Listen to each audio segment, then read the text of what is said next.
kadib kulan ay magaalada Muqdisho isugu yimaadeen xubnaha sarsare ee xisbiga sinaanta ammaanka iyo midnimo ololeynta ayaa kulankaasi waxa uu ahaa mid laga hadlayay xaaladda guud ee Soomaaliya. wareen kulanka ayaa waxa ka hadlay Cabdulqaadir Abuukar Ibraahim Ujuko oo kamid ah xubnaha guddiga fulinta xisbiga sinaanta ammaanka iyo midnimo ololeynta, waxaana uu ka hadlay marxaladii ugu dambeeyay ee dalka, gaar ahaan go'aankii ay baarlamaanka dib ay uga laabteen muddo kordhintii loo sameeyay hay'adaha dowladda federaalka, isagoo dhanka kale taageera mowqifka madaxweyne Farmaajo ee isna uu dib kaga laabtay go'aankaasi. bismillaahi raxmaani marka hore waxaan u hambaliyeynaynaa madaxweynaha jamhuuriyadda federaalka Soomaaliya go'aanka geesinimada leh uu qaatay asigoo u turay dalka iyo dadka, annagoo markii horeba aan ku ogeyn nin muwaadan ah Soomaali ah oo dhab ah. labadii sano loogu daray markii baarlamaanka horgeeyay baarlamaankii haddana dib labadii sano loo soo celiyay tanaasulay xilkii awoodaha qaarkoodna uu ra'iisul wasaaraha ku wareejiyay. taariikhda baal dahab ayaad ka gashay, waxaana muujisay madaxweyne geesinimo Soomaaliyeed ayaad muujisay, dalkaaga dadkaaga iyo diintaada ayaa u turtay. waana kugu hambalyeynaynaa haddii aan nahay xisbiga SAMU. kuwa oo diidan in la qabto doorasho qof xur iyo xalaal ah, kuwa diidan, kuwii shalay wax dulmiyey oo dulmiga maleegay oo Soomaali nuskooda xaqooda inay difirta rabto. waxaad ogaanaysaan Soomaaliyey, haddii aan nahay xisbigan waxyaabo aan weligeena nagula arkin ayaa nagula arki doonaa haddii arrinta ay ka soo noqoto 4.5 iyo wax la mid ah. dhinaca kale kulankaasi ay yeesheen xisbiga sinaanta ammaanka iyo midnimo ololeynta ayaa waxaa ka hadlay Cabdulqaadir Cabdulaahi Xasan oo isna ka mid ah xubnaha guddiga fulinta ee xisbiga ahna diiwaangeliyaha xisbiga sinaanta ammaanka iyo midnimo ololeynta, waxaana uu ka hadlay xaaladda xilligan dalka uu ku jiro iyo sida marxaladaha kala gedisan ee dalka uu ku jiro looga gudbi karo. waxaan ka xunnahay nidaamka maanta jiro iyo soo noqnoqodka siyaasadeed oo aan jihadaba lahayn ee ay ku dhaqmayaan siyaasiyiinta ummadda Soomaaliyeed. shacabka Soomaaliyeed waa shacabka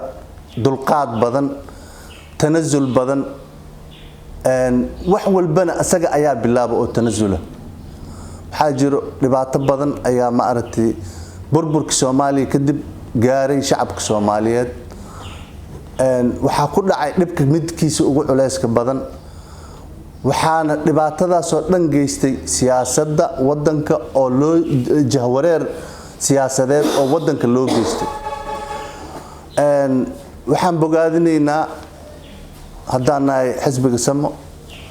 samata bixintii golaha shacabka iyo madaxweynaha ay samata bixiyeen dhibaatadii ka dhacday magaalada Muqdisho. haddii aanan la helin isu tanaasul iyo sabar waxaa ugu weyn in qofka waxa uu xaq u leeyahay uu sii daayo. waa u mahad celinaynaa, waa bogaadinaynaa madaxweynaha jamhuuriyadda. waxaan bogaadinaynaa golaha shacabka oo sida geesinimada leh qaraarkii ay gaareen uga noqday kuna baaqay in dib loogu noqdo doorasho dadban. sideedaba doorasho dadban ma aha doorasho xor iyo xalaal ah. sida lagu tilmaamo xor iyo xalaal ayaa lagu tilmaamaa, mana aha xor iyo xalaal. xor iyo xalaal waxaa ah doorashada qof kasta oo ka mid ah shacabka Soomaaliyeed uu sanduuq ugu rido codkiisa.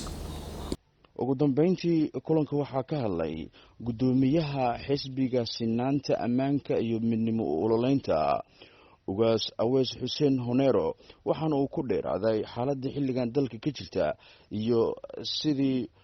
Soomaalida ay mowqif qura uga qaadan lahaayeen xaaladda xilligan Soomaaliya ka jirta waxaana sidoo kale uu ka soo sheekeeyay nidaamka federaalka isagana ugu dambeyntii soo dhaweeyay go'aanka madaxweyne Farmaajo ee uu dib kaga laabtay muddo kordhinta ay u sameeyeen golaha shacabka ee baarlamaanka Soomaaliya iyo sidoo kale go'aanka kale ee uu ra'iisul wasaare Maxamed Xuseen Roble uu ugu wakiishay doorashooyinka iyo amniga guud ee dalka. go'aankii baarlamaanka uu qaatay iyo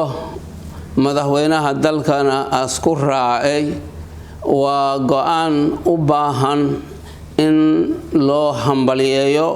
intii ku fikirtay iyo intii qaadatay labadiiba sababtoo waxay ahayd haddii ay go'aanka aqliga badan ku dheehan aan la qaadin lahayn waxaan u malaynayaa cadowga sida uu rabay ayuu ay ahaan lahayd oo dalkan dagaal sokeeye labaad ku dhaco ayay noqon lahayd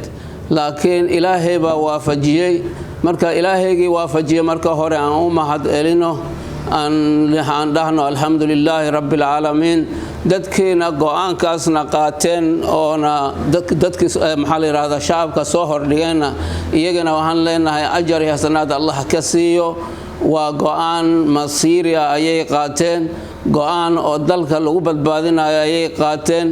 go'aan oo cadowga uu ka naxo ayay qaateen waxaan leenahay jira ee jooga baarlamaanka iyo madaxweynaha dalka sidoo kale waxaan u mahad celinaynaa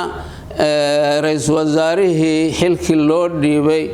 oo la yiri howsha laga bilaabo saacadan doorashada iyo amnigaba adiga ku xil saaran adiga iska leh asagana waxaan ugu duceynaynaa inuu ilaahay waafajiyo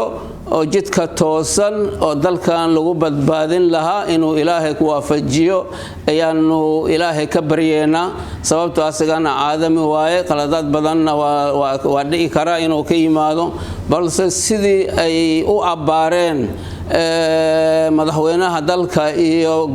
baarlamaanka asagana waxaan ka rajeynaynaa asagana sidaas oo kale inuu marxaladda lagu jiro uu ku xisaabtamo isla markaasna abaaro ilaahayna waafajiyo jidka runta ah oo loo baahan yahay in dalka la samata bixiyo